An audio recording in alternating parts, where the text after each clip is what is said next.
Құрметті достар, әріптестер, өз сөзінде Қасым-Жомарт Кемелұлы Тоқаев құрылтайдың 3-ші отырысында біз ең алдымен жастарды кітапты оқуға балуымыз керек. Сонда жаппай кітап оқитын ұлтқа айналамыз деген болатын. Ауыл партиясының жастар қанаты 2024 жылы 23 сәуір халықаралық кітаптар күніне орай кітапқа екінші өмір сыйла жалпы республикалық акциясын ұйымдастырған болатын. Еліміздің 29 ауданына қарасты 59 ауылдық елді мекендердегі орналасқан кітапханаларға 21 мыңнан астам жуық кітаптар тарту етілді. Аталмыш жоба биыл кітап руханият өзегі атымен жалпы республикалық деңгейде жалғасып табуда.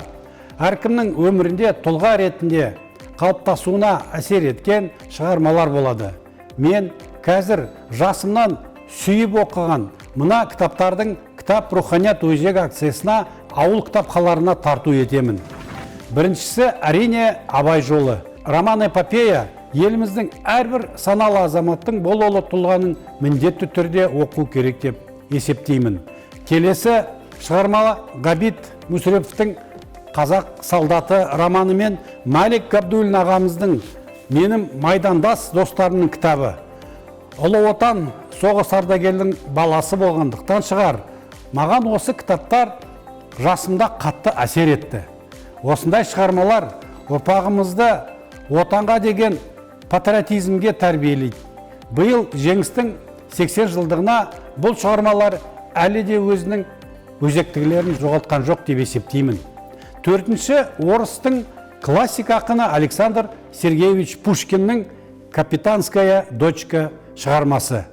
Пушкин бұл шығарманы менің туған жерім қазіргі Батыс Қазақстан облысы Орал қаласының кітапханасында жазған. Сондықтан болса керек, мен бұл туындыны да ерекше жақсы көрем де оқимын да. Бүгін жастардың бастамасын қолдап, осы челленджді әрі қарай Қазақстан Республикасы ауыл шаруашылығы министрі Айдарбек Сейпуллы Сапаровқа, Қазақстан парламенті мәжілісінің депутаты Айгүл Сейфулла қызы Құспанға, Сәкен Сейфуллин атындағы Қазақ агротехникалық зерттеу университетінің басқарма төрағасына, ректоры Қанат Маратұлы Түреевке және ауыл партиясының фракция депутаттарына жолдаймын. Өздеріңіз жас кездеріңізден жақсы көріп оқыған кітаптарыңызды ауылдағы ағайынмен бөлісіңіздер.